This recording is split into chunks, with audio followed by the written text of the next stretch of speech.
Hello प्यारे बच्चों, कैसे हैं आप सब। उम्मीद करता हूं आप लोग बहुत अच्छे होंगे, सुरक्षित होंगे। इससे पहले की जो वीडियो मैंने आप लोगों को प्रोवाइड की थी वो इस पार्ट की, यानी जो पार्ट नंबर 3 है हमारा, जिसका टाइटल है उचित आहार स्वस्थ शरीर का आधार, इसके हम पहले भाग को कवर कर चुके हैं।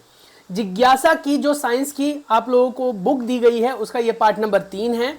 इससे पहले मैं आप लोगों को 2 वीडियोस प्रोवाइड कर चुका हूं, जिसमें मैंने चैप्टर नंबर 1 कराया था और चैप्टर नंबर 3 का पहला पार्ट कराया।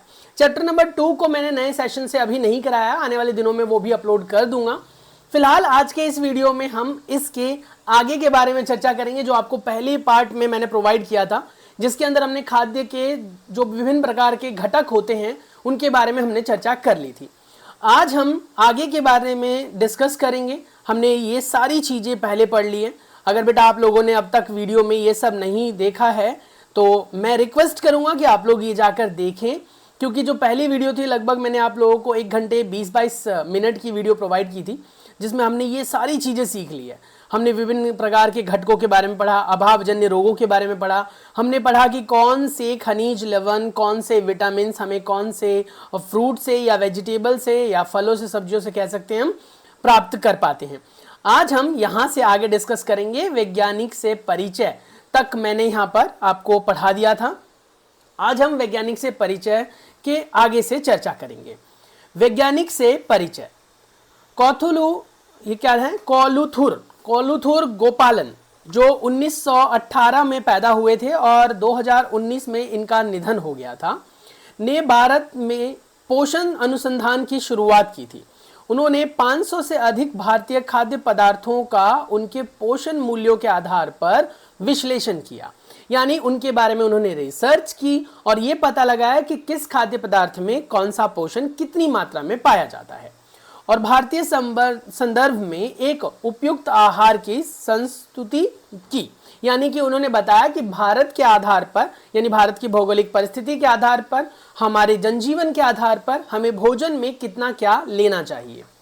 उन्होंने भारतीय आबादी की पोषण स्थिति पर किए गए सर्वेक्षण का नेतृत्व किया, जिसमें प्रोटीन, ऊर्जा या अन्य खाद्य संगठनों के व्यापक स्तर पर कमियों की पहचान की। उन्होंने पाया कि हमने जो भी भोजन किया है या जो भी भोजन हमारे भारत में उपलब्ध है या किया जाता है, उसमें कौन सा खाद्य संगठक कितनी मात्रा में है या कितने की कमी है, ये सारी बातें कोलुथुर गोपालन ने भारतीय संस्कृति से जानते हुए दी थी। इनके परिणाम स्वरूप 2002 के मध्याह्न भोजन योजना लागू की, यानी यही वो कह सकते हैं व्यक्ति थे जिन्होंने भारतीय स्कूलों में दोपहर के भोजन की बात की थी।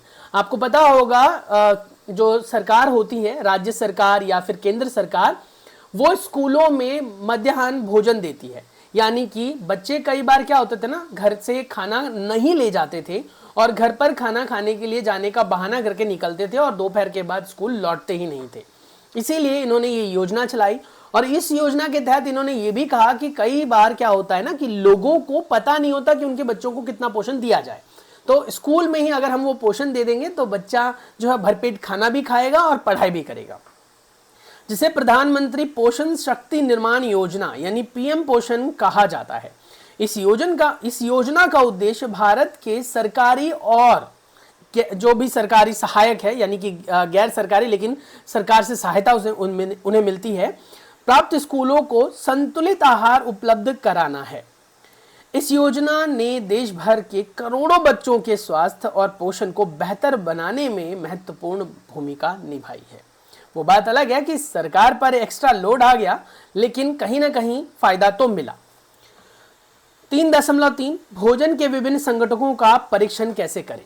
लास्ट वीडियो तक हमने विभिन्न संगठकों के बारे में जाना, हमने पढ़ा कि कहाँ से हमें जो है विटामिन डी मिलता है, विटामिन डी की कमी से क्या होता है, विटामिन डी कैल्शियम को कैसे अवशोषित करने में मदद करता है।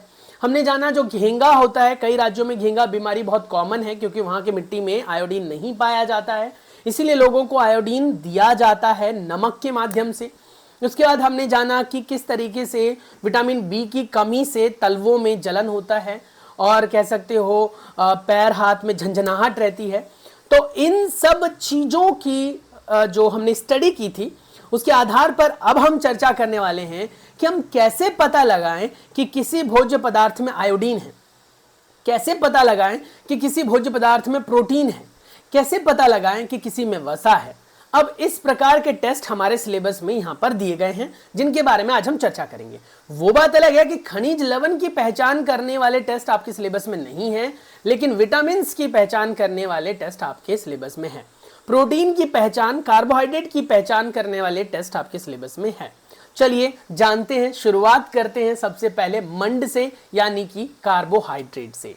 कार्बोहाइड्रेट का ही एक प्रकार है, ग्लूकोज भी हमने पढ़ा था, वो भी एक कार्बोहाइड्रेट का ही प्रकार था। आइए जानें कि विभिन्न खाद्य पदार्थों में कौन कौन से पोषक तत्व हैं। मान लीजिए आज आपने भोजन किया और आपको पता ही नहीं कि आपने जो खाना खाया उसमें क्या क्या चीजें उपलब्ध थी। ठीक है, वैसे तो हमने पढ़ा हुआ है कि चावल में क्या मिलता है, दाल से हमें क्या मिलता है, दूध में क्या क्या होता है, ये सब हमें पहले से पता है। अगर इन सब में से कुछ भी खाया आपने तो आपको पता लग जाएगा कि अच्छा ठीक है, ये चीजें तो मैंने खाई है, ये मेरे शरीर में गया होगा। लेकिन सवाल उठता है कि क्या किताबी ज्ञान से हम कंफर्म कर सकते हैं? नहीं, एक बार टेस्ट कर लेते हैं। तो यहां पर टेस्ट करने का तरीका बताया गया है। सबसे पहले हम मंड यानी एक प्रकार के कार्बोहाइड्रेट का टेस्ट करेंगे, फिर हम वसा का टेस्ट करेंगे, फिर हम प्रोटीन का टेस्ट करेंगे, और इसके साथ साथ बेटा हम फिर आयोडीन वगैरह का भी टेस्ट करेंगे। ये पोषक तत्वों का पता लगाकर हम परीक्षणों से ये ज्ञात करेंगे कि किसमें कितना है या कौन कौन सा उपलब्ध है, जबकि कुछ अन्य का पता केवल प्रयोगशाला में ही लगाया जा सकता है। आइए जानें कि कुछ खाद्य पदार्थ जैसे कि मंड, वसा, प्रोटीन जिनमें है उनका पता कैसे लगाया जाए। मैंने अभी आपको थोड़ी देर पहले बताया था कि कुछ खनिज लवणों का टेस्ट सिर्फ जो है वो स्पेशल केमिकल्स की मदद से ही हो पाता है, तो वो आपके सिलेबस में नहीं है। जिनका आप टेस्ट घर पर भी कर सकते हैं उनका टेस्ट यहाँ दिया गया है। चलिए टेस्ट करते हैं, जानते हैं, सीखते हैं, पता लगाते हैं कि कैसे हमें पता चलेगा कि कौन से पोषक तत्व किस में पाए जाते हैं। सबसे पहला जो टेस्ट है हमारे पास 3.3.1 मंड का टेस्ट, यानी कि मंड का परीक्षण। क्रियाकलाप 3.5 आइए जानें और करें। कुछ मात्रा में खाद्य पदार्थ जैसे आप आलू का एक टुकड़ा ले सकते हैं, खीरा ले सकते हैं, रोटी या ब्रेड ले सकते हैं, उबले हुए चावल ले सकते हैं, उबले चने ले सकते हैं, कुटी हुई मूंगफली ले सकते हैं, तेल, मक्खन, कुटा हुआ नारियल ले सकते हैं, नारियल का बुरादा भी आता है मार्केट में, वो भी ले सकते हैं। आप परीक्षण के लिए कुछ अन्य खाद्य पदार्थ भी ले सकते हैं जो यहाँ पर नहीं दिया गया, उसके अलावा भी। ठीक है, ये हम सब ले लेंगे, उसके बाद हम टेस्ट करेंगे। आप लोगों को बता दूं, ये आपके पास जो टेस्ट है इसके लिए आपको कुछ चीजें ध्यान में रखनी होती है। जो टीचर बोलते हैं बेटा लैब में, अगर आपको प्रयोगशाला में ले जाते हैं और वो जो बातें बोलेंगे उन्हें ध्यान से सुनना होता है। पहले वो चीज़ों के बारे में आपको समझाएंगे, जिन चीज़ों को वो छूने से मना करते हैं उनको नहीं छूना है बेटा। और ये ध्यान रखना, अगर आप अपने टीचर की बात मानोगे तो चीज़ों को सीखोगे भी और प्रयोगशाला के खतरे से भी बचे रहोगे। जब भी आप प्रयोगशाला में जाते हैं तो इसके लिए स्पेशल कपड़ों की ज़रूरत होती है, जिससे कि आपके जो केमिकल्स हैं वो स्कूल के यूनिफॉर्म्स वगैरह पर ना गिरे, खराब ना हो। फिलहाल इन सब चीज़ की अभी फिलहाल ज़रूरत नहीं होगी आपको, क्योंकि अभी हम सिर्फ किताबी ज्ञान ले रहे हैं। चलिए, चित्र 3.7 विभिन्न खाद्य पदार्थों में मंड की उपस्थिति के लिए परीक्षण करेंगे। अगर आपके सिलेबस में ये है तो ऑब्वियस सी बात है बेटा कि पेपर में पूछा जा सकता है कि आप कैसे सत्यापित करेंगे कि किसी खाद्य पदार्थ में मंड उपलब्ध है। बताओ, तो चलो टेस्ट करते हैं। कहता है प्रत्येक पदार्थ के छोटे छोटे टुकड़े अलग अलग प्लेट में रख लें। ठीक है, छोटे छोटे टुकड़े लेने हैं और अलग प्लेट में रखना है। ड्रॉपर की सहायता से एक खाद्य पदार्थ पर तनु आयोडीन, यानी कि आयोडीन का जो विलयन होता है बेटा, उसकी 2-3 बूंदे डालनी है, जैसा कि चित्र 3.7 में ये गुड़िया कर रही है। आयोडीन का जो रंग होता है वो थोड़ा मेजेंटा और थोड़ा सा कुछ काला सा दिखेगा, वैसे डार्क सा, तो वैसा होगा। देखें कि क्या खाद्य पदार्थ के रंग में परिवर्तन आया है। जिस खाद्य पदार्थ के ऊपर आपने तनु आयोडीन डाला है, क्या उसका रंग बदला है, क्या वो नीला या काला हो गया है। अगर वो नीला या काला हो जाए तो आप कह सकते हैं कि उसमें मंड उपस्थित है। बस इतना सा टेस्ट, और ये आएगा 2 नंबर में। देखो फ्री के नंबर है ना, मतलब आपसे पूछता है कि अच्छा बताओ बच्चों कि आप कैसे टेस्ट करोगे कि मंड उपस्थित है। आप कैसे टेस्ट करोगे कि मंड उपस्थित है किसी खाद्य पदार्थ में। क्योंकि जो बड़ा आसान काम है, पहले उस खाद्य पदार्थ के 2-3 टुकड़े ले लो, प्लेट में रख लो, और उस खाद्य पदार्थ के, ठीक है, उसके बाद बेटा उस पर 2-4 बूंद जो है वो तनु आपको आयोडीन का डालना है। तनु मतलब पानी में मिला हुआ होता है, वो ऑलरेडी लैब में अवेलेबल होता है। उसको ड्रॉपर की सहायता से 1-2 बूंद डाल देना है या 2-4 बूंद डाल देना है। अगर उसका रंग नीला हो जाता है, गाढ़ा नीला हो जाता है या काला हो जाता है, तो समझ जाइए कि उसके अंदर मंड है, नहीं तो मंड नहीं है। इतना सा है। अब आता है आपके पास अगला क्रियाकलाप। क्रियाकलाप 3.3.2 वसा के लिए परीक्षण। यानी अब हम टेस्ट करेंगे कि कैसे पता लगाएं कि किसी खाद्य पदार्थ में वसा है। ये सबसे आसान टेस्ट होता है, बहुत प्यारा टेस्ट है। कहता है क्या, क्रियाकलाप 3.6 आइए जांच करें, जाने, सीखें। क्रियाकलाप 3.5 में मंड की उपस्थिति का पता लगाने के लिए आपने जिन खाद्य पदार्थों का परीक्षण किया था उन्हीं की छोटी छोटी सी मात्रा या कम मात्रा में उन्हें ले लें। ठीक है, प्रत्येक खाद्य पदार्थ के एक छोटे भाग को कागज के अलग अलग टुकड़ों पर रखें। जैसे मान लीजिए आप मूंगफली का टेस्ट करने जा रहे हैं, आलू का टेस्ट करने जा रहे हैं, या फिर बादाम का टेस्ट करने जा रहे हैं। उनके छोटे छोटे टुकड़े लेने हैं और पेपर पे रखना है उन्हें। खाद्य पदार्थ पर कागज को लपेटकर उसे दबाएं। मतलब जैसे मूंगफली लिया, मूंगफली को 2 पेपर पर रखा और पेपर को बीच से ऐसे फोल्ड करके मूंगफली को ऐसे दबाना है। ठीक है, दबाया आपने। ध्यान रखें कि इतनी जोर से ही दबाएं कि कागज फट ना जाए, थोड़ा सा प्रेस करना है। ठीक है, यदि खाद्य पदार्थ में कुछ पानी है तो कागज को सूखने दें। अगर आपको लगता है कि उसमें कुछ पानी का अंश है तो बेटा कागज को थोड़ी देर छोड़ दें। अब आपको कैसे पता चलेगा उसमें पानी का अंश है या नहीं है, या फिर तेल है, वसा है, कैसे पता चलेगा? तो आप क्या करें, आप कुल मिलाकर बात है कि जब ये दबाने का क्रियाकलाप कर लें उसके बाद 10 मिनट तक उस कागज को खुला छोड़ दें। 10 मिनट तक, बस ये याद रख लो। 10 मिनट के बाद जो कागज सूख गया, बिल्कुल पहले जैसी अवस्था में आ गया, समझ लीजिए उसमें वसा नहीं है। और वहीं पर जिस कागज के ऊपर धब्बे हो गए, तेल वाले धब्बे, समझ लीजिए उसमें वसा है। जैसे आपने नोटिस किया होगा बेटा, हम नॉर्मल कागज के ऊपर अगर नारियल का तेल लगा दें तो वो नॉर्मल कागज ट्रेसिंग पेपर बन जाता है, आर पार उसके कुछ भाग तक हम देख सकते हैं। ऐसे ही अगर गलती से किसी पेपर पर थोड़ा सा कोई भी तेल गिर जाए, आलमंड ऑयल गिर जाए, कोई हेयर ऑयल गिर जाए, तो उस पर धब्बे बन जाते हैं। तो ऐसा ही धब्बा अगर किसी खाद्य पदार्थ का बनता है तो समझ लीजिए उसमें वसा है। तो कुल मिलाकर बात में यहां पर यह कहना चाह रहा हूं कि जिन खाद्य पदार्थों में तेल होता है उन खाद्य पदार्थों में वसा होता है, और वसा है तो उस पर धब्बे भी पड़ेंगे। तो यही है। क्या कागज पर किसी प्रकार का तेलीय धब्बा बन जाता है? आपके अनुसार इस तेलीय धब्बे के आने का कारण क्या है? यदि खाद्य पदार्थ में तेल, मक्खन उपस्थित है तो यह कागज पर एक तेलीय धब्बा छोड़ देगा। बात तो सही है। अब कागज को प्रकाश के सामने लाइए। क्या आपको इस धब्बे से होकर आने वाले प्रकाश, थोड़ा बहुत प्रकाश धुंधला धुंधला दिखाई देता है?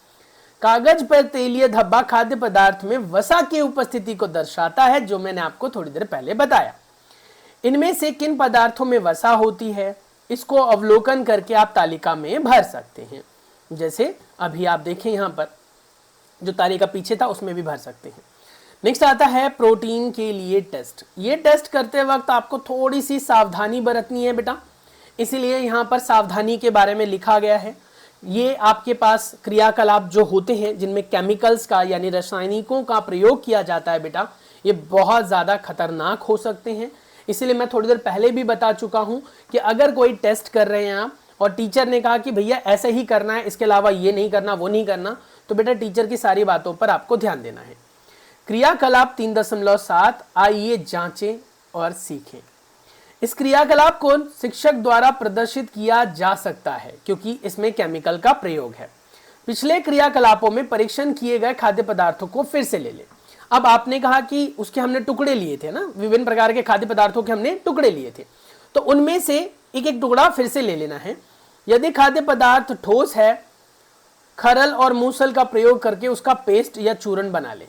जैसे मान लीजिए आपने मूंगफली लिया और आपको लगता है मूंगफली का दाना है तो ठोस है थोड़ा, तो उसका खल लेना है, खल जो मूसल होता है उसमें थोड़ा सा उसे कूट लेना है, जिसमें आप लोग इलायची वगैरह, लौंग वगैरह कूट कर उसमें डालते हैं ना चाय में, उसको उस मूसल में कूट लेना है, पाउडर बना लेना है।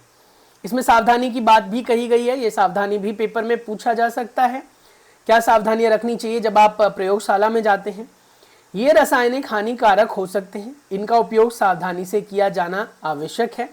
इनमें से किसी भी रासायनिक को तब तक ना छुएं जब तक ऐसा करने के लिए आपसे ना कहा जाए। समझ में आ रहा है?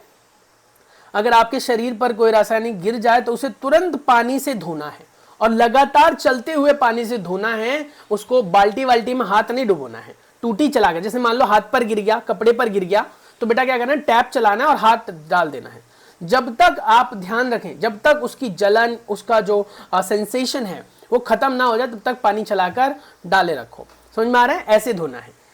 इनमें से कोई भी रासायनिक अपने मुंह में बिल्कुल भी ना डालें और ना ही इन्हें सूंघने का प्रयास करें। बहुत खतरनाक हो सकते हैं बेटा, रोशनी चली जाती है आंखों की और बेटा इससे बहुत बड़े बड़े खतरे भी हो सकते हैं। प्रत्येक खाद्य पदार्थ का लगभग आधा चम्मच पाउडर ले लेना है। जैसे मूंगफली लिया या फिर बादाम लिया, अब उसमें प्रोटीन का टेस्ट करना है तो उसके आपको आधे आधे चम्मच ले लेने हैं और इसको साफ परख नली में डालना है। परख नली क्या होता है? जैसे मैम के हाथ में यहाँ दिख रहा है ना, ये जो दिख रहा है बेटा आपको, इसे परख नली कहते हैं। ये जो हाथ में है ट्यूब जैसा दिख रहा है आपको, इसे परख नली कहते हैं। प्रत्येक परख नली में 2-3 चम्मच पानी भी डाल लेना है और उसको अच्छी तरीके से मिला लेना है। मिलाने के बाद ड्रॉपर का उपयोग करके परख नली में कॉपर सल्फेट को डालना है, CuSO4 बेटा। कॉपर सल्फेट का कोई सूत्र पूछ ले आपसे तो आप क्या बताएंगे? आप बताएंगे CuSO4। कॉपर सल्फेट अपने आप में ये रासायनिक पदार्थ है, नीले रंग का होता है, याद रखना। अब एक और ड्रॉपर ले और प्रत्येक परख नली में कास्टिक सोडा का विलयन डाले, वो भी 10 बूंद। कास्टिक सोडा यानी NaOH, ठीक है, उसका आपको विलयन डालना है। परख नली को अच्छी तरीके से हिलाएं और उसके बाद कुछ मिनट तक ऐसे ही रहने दें। आपने नोटिस किया जो भी यहाँ पर एक्सपेरिमेंट कर रहे हैं सबने अच्छे व्हाइट कलर वाले जो कपड़े हैं वो पहने हुए हैं। और इस व्हाइट ही कलर क्यों होता है? क्योंकि उस पर गिरने वाले केमिकल से दाग दिख जाता है, जिससे आपको पता लग जाता है कि कौन सा केमिकल कब गिरा था, है ना? पता, थोड़ा आइडिया लग जाता है। रंगीन कपड़े होंगे तो उसमें नहीं पता चलेगा ना, गिर गया फिर शरीर से वो रिएक्शन कर रहा है। उसके बाद सबने ग्लव्स पहने हुए हैं, अगर आप गौर से देखो तो ग्लव्स पहने हुए हैं, यानी दस्ताने पहने हुए, रबड़ के दस्ताने होते हैं। और जैसे जैसे टीचर बोलेगा वैसे वैसे करना है आपको। तो पहले आपको कॉपर सल्फेट डालना है, फिर कास्टिक सोडा के 10 बूंद डालने हैं विलयन वाले। तो इसने जो एक्सपेरिमेंट किया हुआ है, एक बार ब्रेड पर किया है, चावल पर किया है, मूंगफली पर किया है, मटर पर, सोयाबीन पर, उसके बाद ये सब किया है। और इसमें आप देखो तो यहाँ पर लिखा है खरल मूसल, जिससे पीसने का काम किया गया था। अब कहता है क्या आपने क्या देखा? आपने कुछ ऑब्जर्व किया क्या? कुछ परख नली के पदार्थ बैंगनी रंग के हो गए, यानी कॉपर सल्फेट का जो रंग होता है वो नीला होता है, और उसके बाद कास्टिक सोडा का कोई रंग नहीं होता बेटा।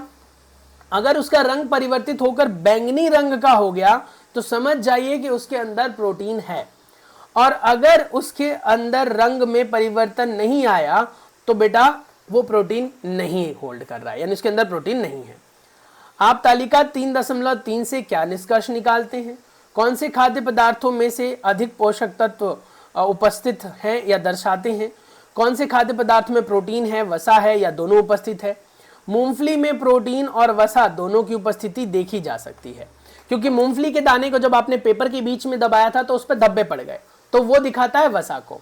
मूंगफली को जब पीसा गया उसके अंदर 2-4 बूंदे जो हैं वो कास्टिक सोडा का डाला गया, 10 बूंदे, और उसके बाद कॉपर सल्फेट डाला गया उसमें, तब आपने नोटिस किया उसका रंग बैंगनी हो गया, क्योंकि उसके अंदर प्रोटीन भी है। यह इंगित करता है कि हम जो आहार खाते हैं उसमें कई प्रकार के पोषक तत्व हो सकते हैं। क्या कोई ऐसा खाद्य पदार्थ है जिनमें इनमें से कोई पोषक तत्व नहीं होता? इनमें से किन खाद्य पदार्थों को आप प्रतिदिन सेवन करते हैं? ऐसे अन्य खाद्य पदार्थों का पता लगाने का प्रयास करें जिनमें स्टार्च, प्रोटीन या फिर कह सकते हैं वसा वगैरह ज्यादा मात्रा में है। अब यहाँ देखो, यहाँ कह रहा है इस तालिका को, तालिका 3.3 को, खाद्य पदार्थ में पोषक तत्वों की उपस्थिति का पता लगाना। खाद्य पदार्थ का नाम यहाँ दिया गया है, मंड का परीक्षण किया गया पहले, फिर वसा का परीक्षण किया गया, फिर प्रोटीन का परीक्षण किया गया, फिर मंड है या नहीं है वो, वसा है या नहीं है वो, प्रोटीन है या नहीं है वो, आपको यहाँ पर बताना है, हाँ या ना में। आलू का टेस्ट किया तो बोला कि भैया आयोडीन के परीक्षण से पहले आलू का रंग कैसा था? आलू का रंग सफेद था, आयोडीन के परीक्षण के बाद आलू का रंग नीला या काला हो जाएगा। अनुमान लगाइए क्या इसके अंदर है मंड है? हाँ जी है मंड।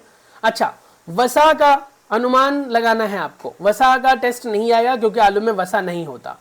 ऐसे ही बेटा बाकी पूरी तालिका को भर लेना है, लेकिन ये तालिका आप तभी भर पाएंगे जब आप इसके बारे में ज्ञान रखेंगे।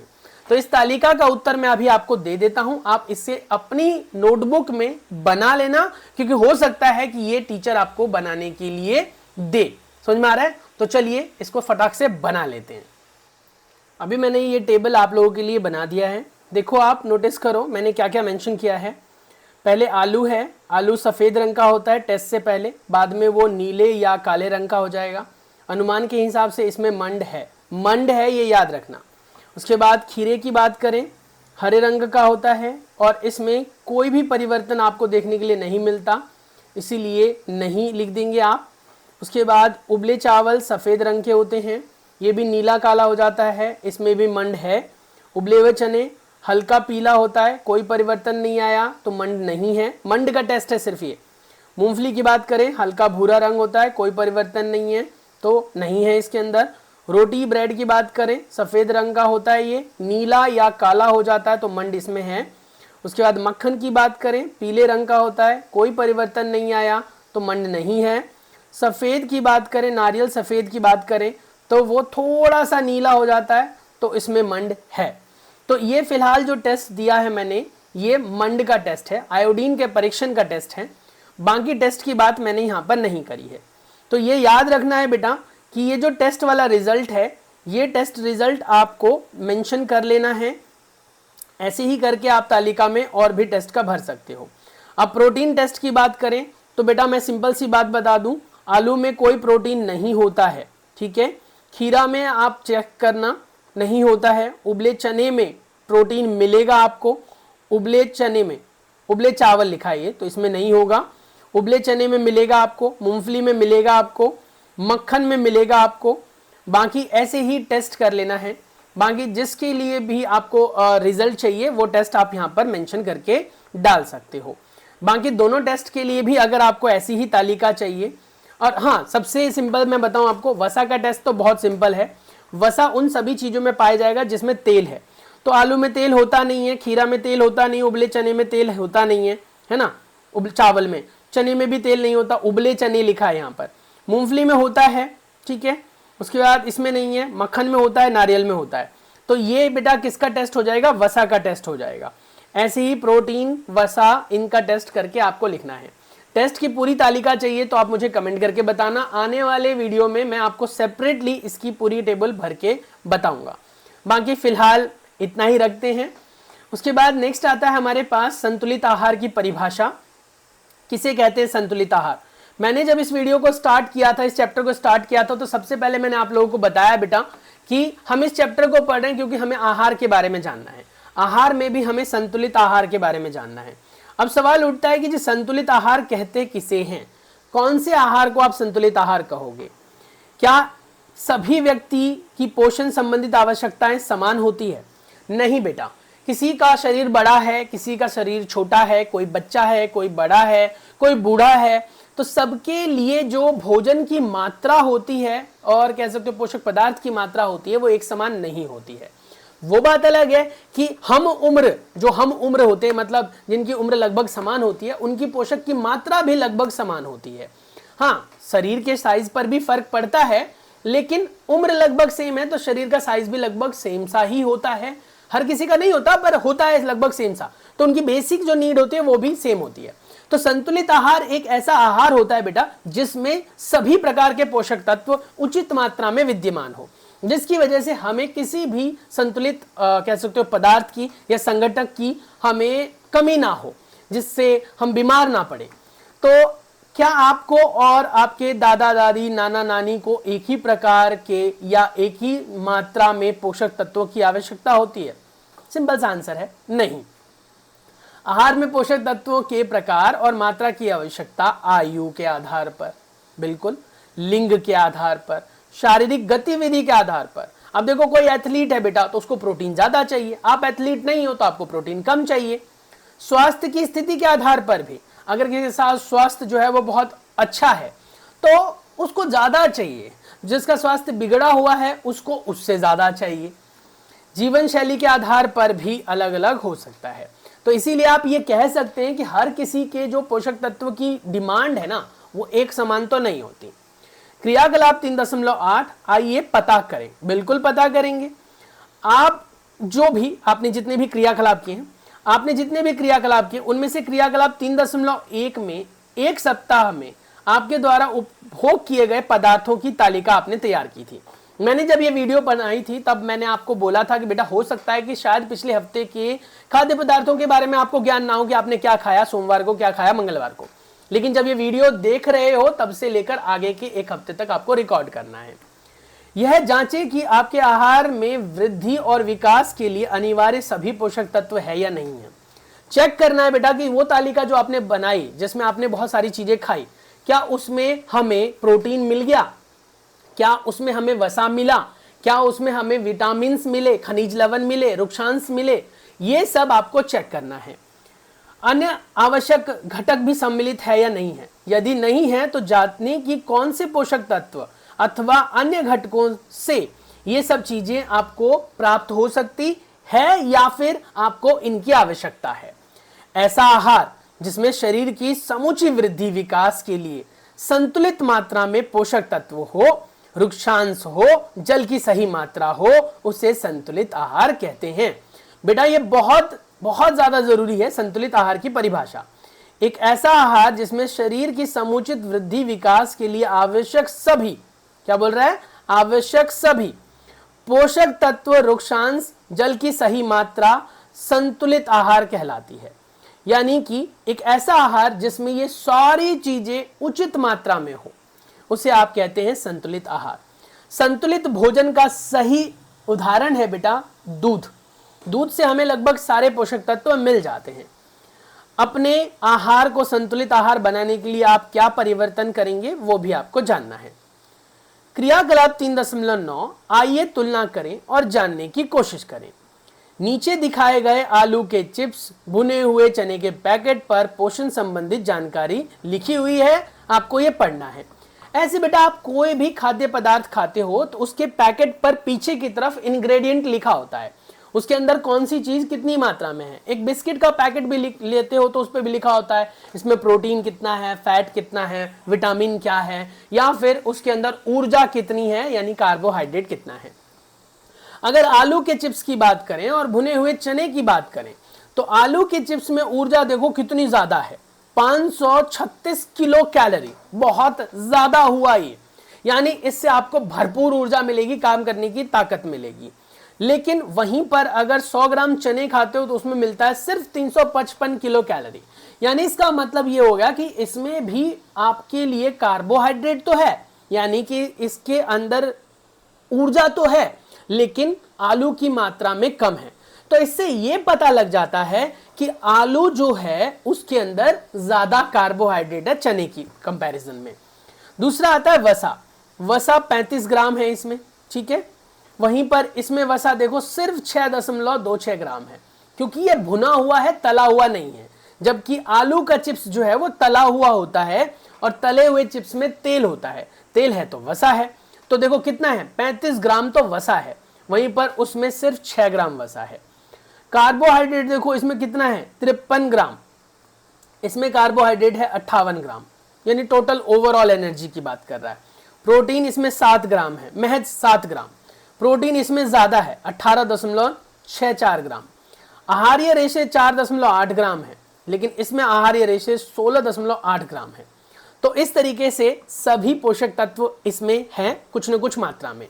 अब आप ये कह सकते हैं कि एक तरीके से दोनों के दोनों संतुलित आहार है, लेकिन इन दोनों में से आप किसका चुनाव करेंगे, चने के पैकेट का या आलू के चिप्स का, आपको कमेंट सेक्शन में बताना है। आहार के पैकेट पर पोषण संबंधित जानकारी के आधार पर आप इनमें से कौन से आहार को चुनेंगे और क्यों चुनेंगे। तो यही सवाल मैंने भी पूछा आपसे। कुछ खाद्य पदार्थों में उच्च मात्रा में शर्करा होता है, कुछ उच्च मात्रा में वसा को रखते हैं, अधिक कैलोरी होती है, साथ ही बहुत कम मात्रा में प्रोटीन होता है, खनिज होता है, विटामिन होती है, आहार्य रेशे होते हैं। इन खाद्य पदार्थों को अस्वस्थ खाद्य पदार्थ या जंक फूड कहा जाता है। यानी ऐसे खाद्य पदार्थ जिसमें बेटा ऊर्जा तो ज्यादा हो, ठीक है, ऊर्जा ज्यादा हो, कैलोरी ज्यादा हो, लेकिन उसके अंदर प्रोटीन कम हो, आहारीय रेशे कम हो, तो उसे हम असंतुलित भोजन कहते हैं। तो अगर आपने चुनाव चिप्स के पैकेट का किया होगा तो वो एक असंतुलित भोज्य पदार्थ है।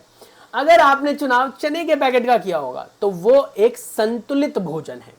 यानी कि संतुलित भोजन के अंदर बेटा प्रोटीन की मात्रा ज्यादा होती है, रुक्षांश की मात्रा ज्यादा होती है, वसा की और कैलोरी की मात्रा कम होती है। खाद्य पदार्थों में आलू के चिप्स, टॉफी, कार्बोनेटेड पेय पदार्थ, इन खाद्य पदार्थों का अधिक सेवन करना हमारे स्वास्थ्य के लिए अच्छा नहीं है। थोड़ा बहुत कर सकते हो, ज्यादा नहीं करना चाहिए। इनके अधिक सेवन से व्यक्तियों में मोटापा हो जाता है। ऐसे व्यक्ति अन्य स्वास्थ्य संबंधी जो रोग होते हैं बेटा उनसे भी पीड़ित हो जाते हैं। आपको डॉक्टर पोशिता का कथन हमेशा याद रखना चाहिए, स्वास्थ्य ही परम धन है। यानी अगर आप स्वस्थ नहीं हैं तो आपके पास धन कितना भी हो सब बेकार है। हमें स्वस्थ रहने के लिए अपने शरीर पर ध्यान देना होगा, शरीर का ध्यान रखना होगा। स्वस्थ शरीर के लिए संतुलित आहार लेना, जंक फूड से परहेज करना बहुत जरूरी है। ये एक ऐसी उम्र होती है जिस उम्र के अंदर आपको जंक फूड बहुत अच्छा लगता है ना, पैकेट वाली चीजें खाना बहुत अच्छा लगता है। खाओ, उम्र है, लेकिन बेटा ज्यादा नहीं खाना, क्योंकि आपको संतुलित आहार चाहिए। सुखी जीवन जीने के लिए अच्छा स्वास्थ्य जरूरी है। क्रियाकलाप 3.9 में जिन खाद्य पदार्थों का अध्ययन किया उनमें से किस को जंक फूड के रूप में नामांकित किया जा सकता है बताना है। तो जो चिप्स है उसको तो आप कहोगे ही कहोगे। पैकेट बंद खाद्य पदार्थ, पैकेट पर पोषक पदार्थों के बारे में जानकारी होनी चाहिए। ऑब्वियस सी बात है, पैकेट के ऊपर जो भी चीजें लिखी हुई है, आप देखो मैं कुछ मार्केट से खरीदता हूं, आप कुछ मार्केट से खरीदते हो बेटा, हर बार हम थोड़ी पैकेट पर देखते हो क्या लिखा हुआ है इसके अंदर, अब खाऊं कि नहीं खाऊं। लेने से पहले ही, खरीदने से पहले ही अगर ये सुनिश्चित आप कर लें कि उसके अंदर प्रोटीन कितना है, वसा कितना है, ऊर्जा कितनी है, तब बेटा आप सही फैसला ले रहे हैं। ऐसा खाद्य पदार्थ का चुनाव करें जिसमें कैलोरी कम हो, प्रोटीन ज्यादा हो, फाइबर ज्यादा हो, रेशे ज्यादा हो। समझ में आ रहा है? वसा कम होना चाहिए, ऊर्जा कम होनी चाहिए। जानकारी में प्रत्येक पोषक तत्व की मात्रा सूचीबद्ध होनी चाहिए और होती भी है। ये FSSAI के द्वारा कहा गया है। कभी कभी प्रबलीकरण यानी फोर्टिफिकेशन के दौरान आहार के पोषण गुणवत्ता को बेहतर बनाने के लिए उनमें अधिक पोषक तत्व मिलाए जाते हैं। ठीक है, फोर्टिफाइड किया जाता है। आयोडीन युक्त नमक और शिशु आहार फोर्टिफाइड खाद्य पदार्थ के उदाहरण हैं। यानी कि उनमें वो चीजें थी नहीं, पर उनमें उसे डाला गया। जैसे छोटे बच्चे होते हैं, उनके खाद्य पदार्थों में सभी पोषक तत्व कैसे जाएंगे, क्योंकि वो तो बहुत कम चीजें खाते हैं, तो इसीलिए उनमें वो खाद्य पदार्थ मिलाए जाते हैं। फॉर एग्जाम्पल मान लीजिए आप बॉर्नवीटा पीते हैं, या फिर कह सकते हो आप पीते हैं हॉर्लिक्स, या आप पीते हैं कोई भी ऐसा पेय पदार्थ जो दूध के साथ मिलाकर पीते हैं, उनमें बेटा वो चीजें मिलाई जाती है, वो फोर्टिफाइड होते हैं। समझ में आ रहा है? तो भारतीय खाद्य सुरक्षा मानक प्राधिकरण यानी FSSAI के द्वारा, जो कि एक सरकारी एजेंसी है जो भारत में खाद्य की गुणवत्ता को नियंत्रित करती है, यह सुनिश्चित करती है कि सब चीज के अंदर जो चीजें पाई गई है उसकी मात्रा लिखी हो पैकेट पर। चलिए अब हम बात करेंगे मोटे अनाज के बारे में, जिसे मिलेट बोलते हैं। पोषक अनाज भी इसे कहते हैं। संभवतः आपने ज्वार, बाजरा, रागी, सावा जैसे अनाजों के बारे में सुना होगा। नहीं सुना है तो अब सुन लो, सुन तो रहे ही हो। ये भारत के देशज फसलें हैं, यानी कि भारत में ही उगाई जाती हैं, भारत में खपत की जाती है, दूसरे देशों में भी भेजा जाता है। चित्र 3.9 में आप देखिए, यहां पर ये सांवा या फिर बॉर्नयार्ड मिलेट है। ये आपने देखा होगा, इसके सामक के जो चावल होते हैं वो यहीं से निकलते हैं, इसी में से निकाला जाता है। इन्हें अलग अलग जलवायु परिस्थितियों में सहजता से उगाया जाता है। इन अत्यधिक पौष्टिक अनाजों को मिलेट भी कहा जाता है। क्या आपने कभी कदन से बने खाद्य पदार्थ खाए हैं? अब ये कदन क्या है यानी मिलेट क्या है ये आप जान चुके हैं। मिलेट में बहुत सारा पोषक पदार्थ होता है। कदन या मिलेट छोटे आकार के अनाज होते हैं जिनमें दाने छोटे होते हैं और सदियों से भारत आहार का अभिन्न अंग रहे हैं। ये अपने अनगिनत स्वास्थ्य लाभों के कारण भी लोकप्रिय रहे हैं। ये विटामिन, आयरन, कैल्शियम जैसे खनिज और आहारीय रेशों के अच्छे स्रोत माने जाते हैं। यही कारण है कि इन्हें पोषक अनाज भी कहा जाता है। तो अगर आप बिस्किट्स खा रहे हैं और उस पर मिलेट लिखा हुआ है तो बेझिझक उस बिस्किट को आप खाइए। लेकिन जो बिस्किट खा रहे हैं उसमें मैदा लिखा हुआ है तो भैया बंद कर दो, वरना वो आपकी अंतड़ियों में चिपक जाएगा और वो अंतड़ियों में करेगा नुकसान। तो इसीलिए एडवाइस ये है कि बिस्किट वो खाएं जो मिलेट से बने हुए हैं। यह हमारे शरीर के सामान्य कामकाज के लिए आवश्यक संतुलित आहार में महत्वपूर्ण योगदान देते हैं। यानी जो चीजें आपको नॉर्मल फूड से नहीं मिल पाती है वो यहां से मिल पाती है। अब हम बात करेंगे खाद्य मील के बारे में, फूड माइल के बारे में या मील के बारे में। खेत से हमारी थाली तक भोजन कैसे पहुंचता है। आपने ये बात तो देखी कि हम रोटी खाते हैं, ये बात भी देखी कि चावल खाते हैं। चावल मम्मी किचन में बनाती है, रोटी मम्मी किचन में बनाती है, अपने आप में रासायनिक परिवर्तन है।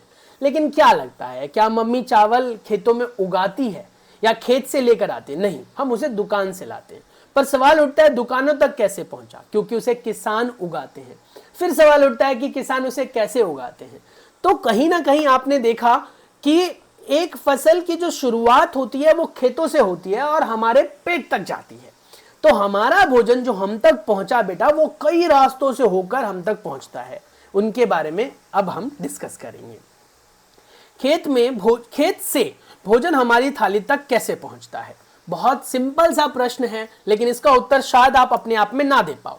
लेकिन मैंने आपको पहले भी बताया हुआ है कि एनसीईआरटी की खास बात यही है बेटा कि इसके अंदर जो प्रश्न पूछा है ना, उसके जस्ट आगे आंसर दिया गया है। देखो, इस प्रक्रिया के क्या चरण हैं, ये फिर से प्रश्न है। इस प्रक्रिया में कौन कौन से लोग सम्मिलित हैं, ये फिर से प्रश्न है। क्या आप जानते हैं अनाज अंकुरित होने के बाद उसका आटा बनने तक कितना समय लगता है? ये भी सवाल है। कितनी मेहनत लगती है? ये भी सवाल है। चलिए तो आइए जानते हैं कि जो रोटी हम खाते हैं वो हम कहां से लाते हैं। उसे बनाने की पूरी प्रक्रिया को समझने के लिए चित्र 3.10 का अवलोकन करें। बहुत ही सिंपल है, बहुत ही आसान है। शुरुआत होती है किसान द्वारा गेहूं उगाने से। हालांकि किसान द्वारा गेहूं उगाना बोलना बड़ा आसान है, लेकिन इसमें लगते हैं मेहनत, एफर्ट, समय और बेटा पूंजी। किसान को बीज खरीदना होता है, खेतों को तैयार करना होता है, उसमें बेटा फिर खाद वाद डालना होता है, पानी डालना होता है, फिर फसल उग जाती है, फिर उसकी कटाई करनी होती है, फसलों को साफ करना होता है, उसमें से बीज निकालने होते हैं, फिर उसे बोरे में पैक करना होता है। अनाज की मड़ाई की जाती है और बोरे में पैक यानी भंडारण कर लिया जाता है। यह भंडारित अनाज फिर अनाज पीसने वाले मशीनों तक पहुंचते हैं, यानी कि जो गेहूं को पीसकर आटा बनाते हैं। जैसे बहुत सारी आटा बेचने वाली कंपनियां हैं, जैसे आशीर्वाद आटा है, शक्ति भोग आटा है, ऐसे और भी बहुत सारी बड़ी बड़ी ब्रांड हैं जो आटा बना बनाकर बेचती हैं। कितना कितना आप कह सकते हैं पैसा कमा लेते हैं, ये अर्न कर लेते हैं। क्या करते हैं? उन्हें बड़ा खेती करनी है। खेत से अनाज तो अपने आप ही पहुंचा देते हैं ना किसान, और बस उसको पीसना और हमारे घर तक पहुंचाना है। फिर उसके बाद खुदरा दुकानों तक वो पहुंच जाती है पिसाई के बाद। ऐसे देखा होगा आपने मॉल वॉल में। फिर उसके बाद हम घर के लोग जो है उसे खरीद कर लाते हैं, किचन में ले जाते हैं, आटा को गूंदा जाता है, तवे पर चढ़ाया जाता है, फिर उससे रोटी बनाई जाती है और उसके बाद उसे खाकर, उससे मल त्याग कर दोबारा हम उसे मिट्टी में मिला देते हैं। यह प्रोसेस अपने आप में देखा जाए तो एक चक्रीय प्रक्रिया है। शुरुआत हुई खेतों से और खेत में ही चला जाता है। पहले के जमाने के लोग लोटा लेकर कहां जाते थे? खेतों में ही तो जाते थे। समझ रहे हो क्या कहना चाह रहा हूं? तो खेत से शुरुआत होकर खेत में ही चला जाता है। तो इस प्रकार से हमें भोजन प्राप्त होता है। गेहूं या किसी अन्य खाद्य पदार्थ, तो गेहूं एक एग्जाम्पल है। थैले द्वारा उत्पादक उपभोक्ता तक तय की गई कुल दूरी को उसका खाद्य मील या फूड माइल कहा जाता है। यह फूड माइल है बेटा। क्या है बेटा? फूड माइल यानी रास्ता क्या है, कौन से रास्ते तक खाना जो है होता हुआ हमारे पेट तक पहुंचता है। खाद्य माइल या खाद्य मील को कम करना महत्वपूर्ण है, क्योंकि इसमें परिवहन के दौरान लागत और प्रदूषण को कम करने में सहायता मिलती है। यानी अगर हमारे घर के बगल में खेत हो और उसमें गेहूं उग रहा हो और हम किसान से डायरेक्ट गेहूं मांग लें और बोले भैया तुम जो मार्केट में बेचते हो वो मुझे ही दे दो, और हम जाकर उसे किसी चक्की वक्की में पिसवा लें, तो जो कंपनी तक जा रहा है, फिर कंपनी वाले पैसा ले रहे हैं ट्रांसपोर्टेशन वोटेशन का, तो वो सब भी बच जाएगा। और सबसे बड़ी बात, जो मिलावट के चांसेस होते हैं वो भी कम हो जाएंगे, क्योंकि आपके लिए तो ताजा गेहूं है, आपके लिए तो साफ साफ सामने से गेहूं है, तो वो सब भी ठीक हो जाएगा। इससे स्थानीय किसानों के व्यवसाय को भी सहायता मिलेगी और यह हमारे भोजन को भी अधिक ताजा और स्वास्थ्यवर्धक बनाए रखेगा।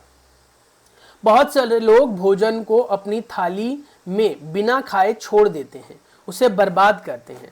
आप लोग भी शायद ऐसा करते होंगे, जब खाने जाते होंगे तो बहुत सारा खाना आप वेस्ट कर देते होंगे, बर्बाद कर देते होंगे। मम्मी ने गलती से 3 रोटी दे दी, आपने 2 खाई, 1 खाने का मन नहीं कर रहा, पंखे के नीचे बैठे हुए हैं, टीवी देख देख कर खा रहे हैं, पता लगा वो रोटी गई सूख। अब रोटी सूख गई, उसके बाद ना तो आपकी मम्मी खा पाएगी उसे और ना ही आप खा पाएंगे, वो रोटी वेस्ट हो जाएगा, कूड़े में चला जाएगा, डस्टबिन में डाल दोगे। हो सकता है आप किसी जीव जंतु जानवर को खिला दो, लेकिन फिर भी तो वो वेस्ट ही माना जाएगा। यदि हमें यह याद रखना चाहिए कि हमारे किसान समुदाय जो होते हैं उनको बहुत ज़्यादा मेहनत करनी पड़ती है उस गेहूं को आटा बनाकर हमारे थाली तक परोसने में। तो इसीलिए उनकी मेहनत और श्रम का ध्यान रखते हुए हमें इज्जत करनी चाहिए। किसकी बेटा? फसल की। हमें उतना ही भोजन अपनी थाली में लेना चाहिए जितना हम खा सकें।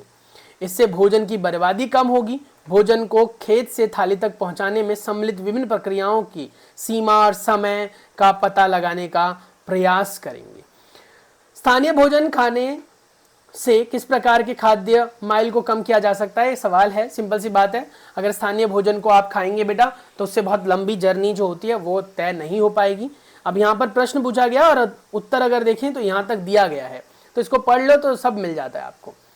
यहाँ पर फिर हम अगले वीडियो में बेटा प्रमुख शब्दों के बारे में बात करेंगे। ये प्रमुख शब्द आप लोगों के लिए बहुत ज़रूरी हैं, लेकिन ये अभी नहीं दूंगा, मैं अगली वीडियो में दूंगा। अगली वीडियो के अंदर हम प्रमुख शब्दों के बारे में बात करेंगे और इन प्रमुख शब्दों को तैयार करके आप बेटा डेफिनेशन तैयार कर सकते हैं, पेपर में अच्छे नंबर ले सकते हैं। उम्मीद है कि जो टॉपिक जो भी हमने चीज़ें यहाँ पर सीखी वो आपको हमेशा याद रहेंगी। मिलता हूँ मैं आप लोगों से अगली वीडियो में। मिलने का मन करे तो चैनल को सब्सक्राइब कर लेना, नहीं मिलने का मन करे तो फिर क्या करोगे? मत करो सब्सक्राइब, क्या कर सकते हैं, मत करो, पर मेरे हिसाब से कर लेना चाहिए आपको। एक और मौका देकर देखना मुझे। चलिए मिलते हैं नेक्स्ट वीडियो में, तब तक के लिए अपना बहुत सारा ख्याल रखिए बच्चों। Stay tune, take care, bye bye. अरे भाई जाओ भी अब।